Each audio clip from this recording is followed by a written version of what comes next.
Okay, here goes round three. I had to mulligan the first hand, no land. Mulligan down to one land, but this hand was a lot more promising. This is JMAT's GenerationD20.com, and this is the Season 9 Championship. I decided to keep just because one more land got me into a significantly better situation, and having a bear out there, bear to looter I can cycle through a couple cards to hopefully get to a better place. Rarely will I keep a one-hand land, but this, for whatever reason, I felt that this was an acceptable place, and I was very fortunate that the first card I drew was a land. And once I got to two, then I had a reliable shot at buying some time. And got the attack in, so it even made it look like I had kind of an aggro deck. Also beneficial, he dropped his, or missed his 1 and 2 drops, so that allowed me to get a little aggressive. At this point, I didn't have any card I really wanted to get rid of, so I just attacked with the looter. And when he missed that turn, I mean, and then drew into an Oblivion Ring, I kind of started thinking, well, I have a good chance of going the distance, because if he hasn't cast anything yet, and next turn I mono-leak it, and then we get to yet another turn. Now I have Frost Breath as a answer to it. I have Stave Off to stop him from destroying my creature, unless he targets the bear, but it made me wonder what he had in hand that got him there. So since I can cast that as an instant, that way I can have my mana up on my turn.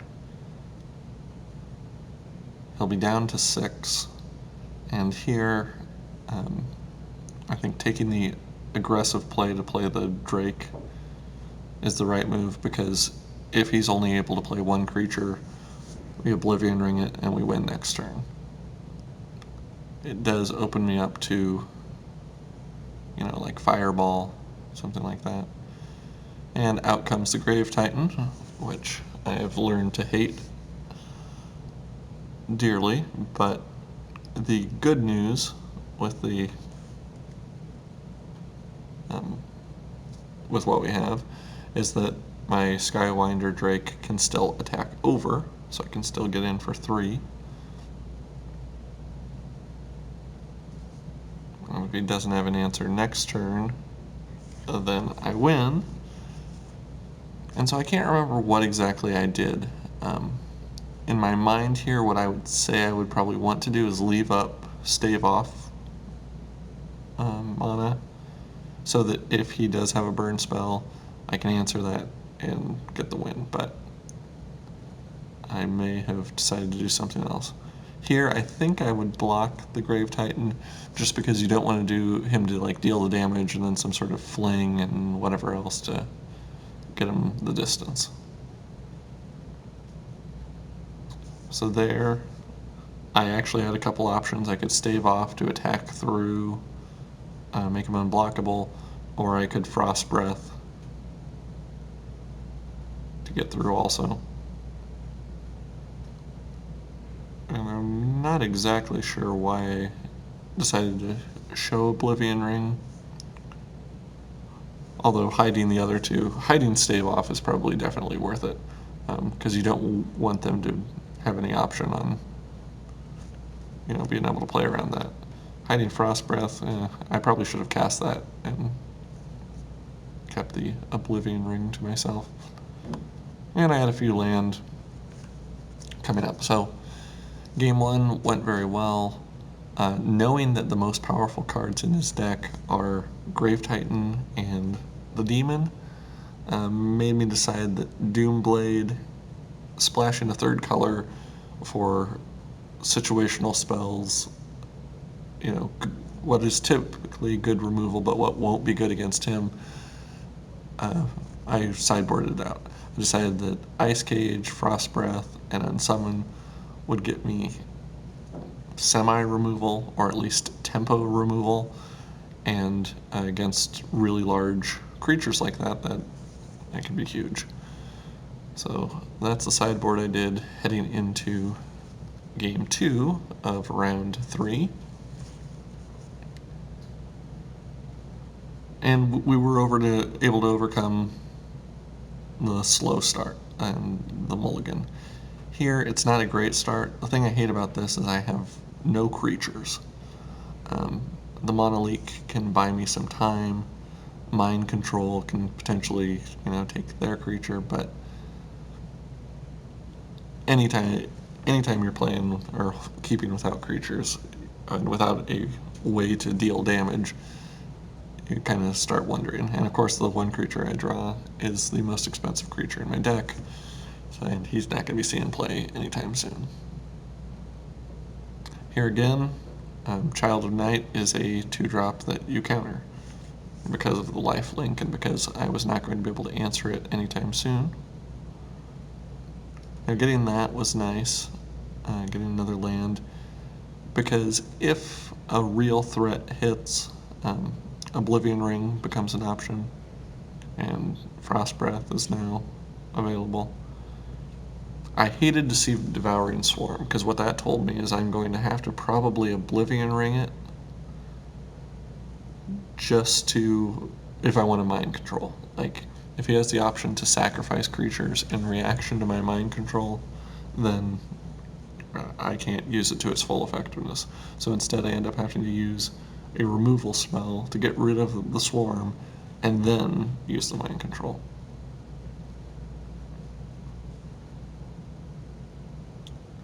And here,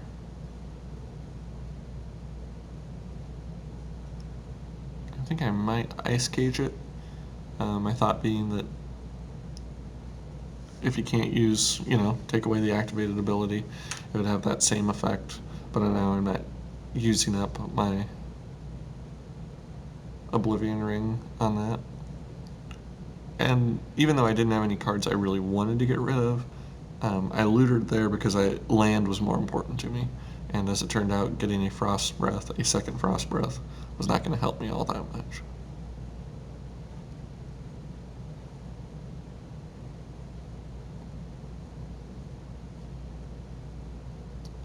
And so, the sadness continues. Unsummon against a Rusted Sentinel actually is pretty good because it comes into play tapped, so it's just, I guess tapped or with Summoning Sickness doesn't really matter. It was unfortunate that the Tunneler came on board, and that made me think that Ice Cage is maybe not as powerful an option against this person's deck.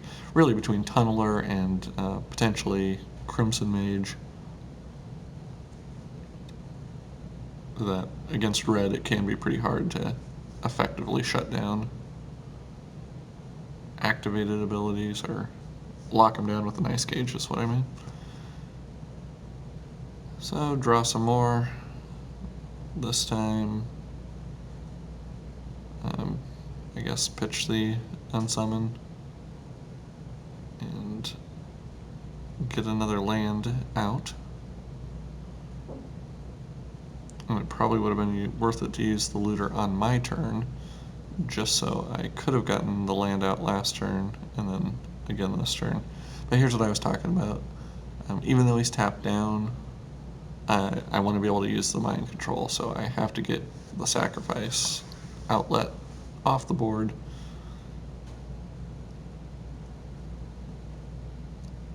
And I don't know what my thought process was there exactly on not attacking. Whether I was hoping to trade with a Tunneler.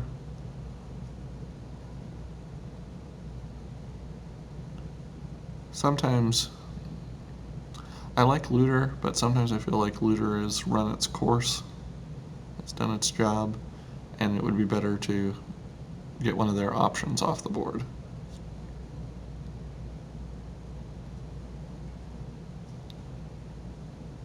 guess the potential other thing that I could have done there is I could have staved off to save my looter. But see, with a fiery hellhound, we definitely did not want a tunneler there, so it did pay off. And if I had been him, I might not have attacked with a tunneler, knowing that I was bringing in a hellhound. Because he still has an advantageous board state, got to trade with the hellhound. I am creeping closer to the Sphinx and closer to the mind control. Well, I can mind control whenever I want, but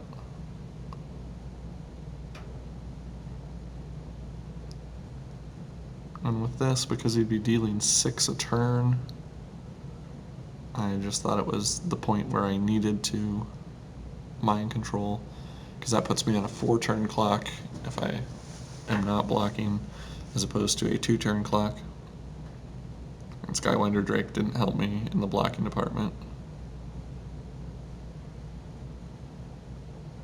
And then the nice thing, obviously with the Sphinx, when you get to it, is the card advantage that comes along with it. So knowing that he couldn't counter, he may burn it as soon as it hits the ground, but he couldn't counter. Looking at that, whatever the Aether Adept, whichever side it's on, it could be 4-1, but you already know what card you're going to take. And sure enough, it was. And yes, I did take it. Then I figured I wasn't going to block with a Stormblood Berserker either way, so I might as well start attacking and get some damage in. And at this point, it started to look up a bit. Just knowing, now he may attack in, but I was willing to call out his bluff. Like, are you going to do that plus an Incinerate? Are you going to... Because I didn't have the life to spare at this point. I don't want to lose a 5/6 creature, but it is a more feasible thing to lose than the life. And so he cast the Manic Vandal.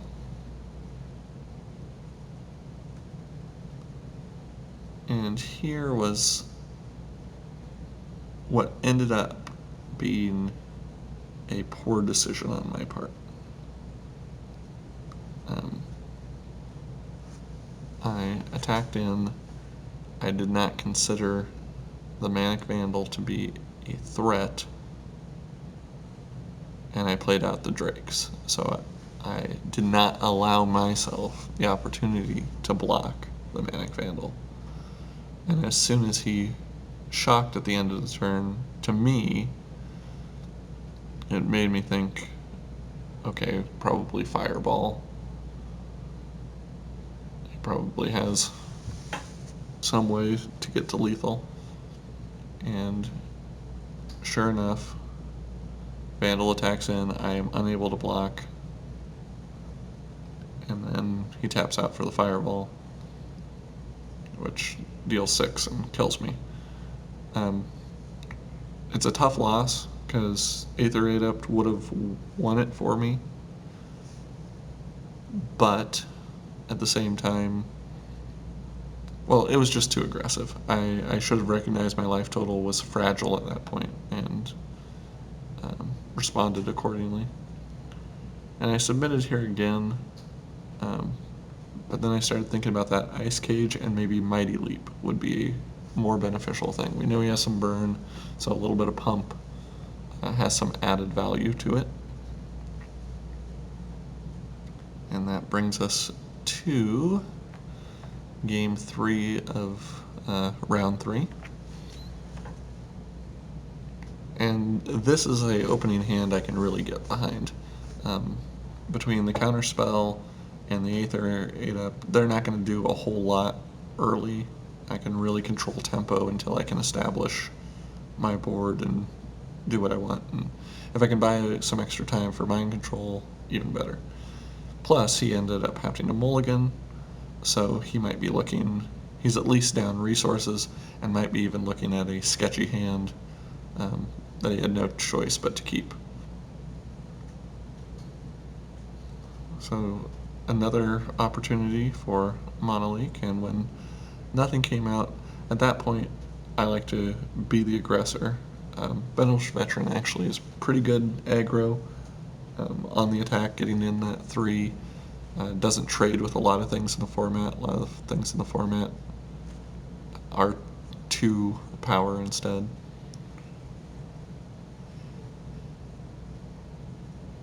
And so here, I just bounce the Hellhound.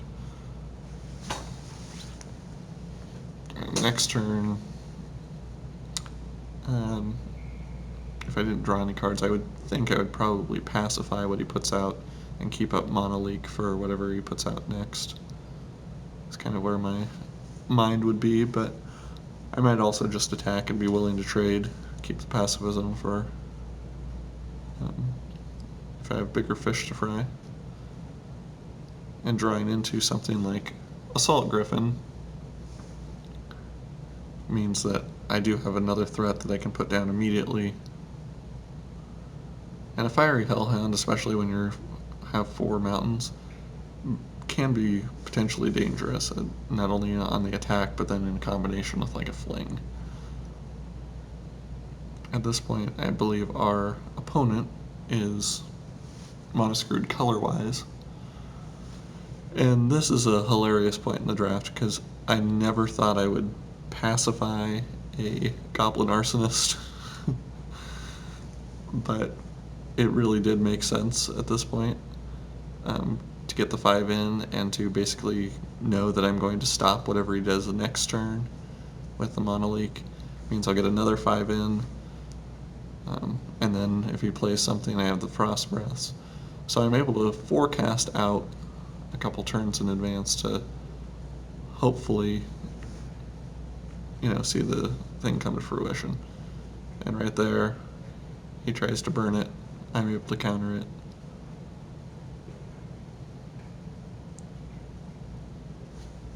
And the nice thing about drawing into the bear, which is one of my only 1-drops, is that I can cast it and Frost Breath. So now even if he does have a shock or something to damage my creatures, I can still get through. And I think what this guy ends up doing, I talked about the fling a little bit ago, I think he ends up flinging his Goblin Arsonist, but doesn't, I don't know exactly what he does, but I end up killing him because he targets the Phantasmal Bear with the 2nd point of damage. And the 1st point of damage is at the Assault Griffin, so it doesn't kill the Griffin. So he could have bought himself 1 more turn if he'd killed the Griffin, although I would be at 1 life, or he would be at 1 life, I would have 2 creatures. It's not likely that he was going to draw into an answer, but instead I'm able to finish him here. That puts me at 3-0 for the tournament, and headed on to round 4.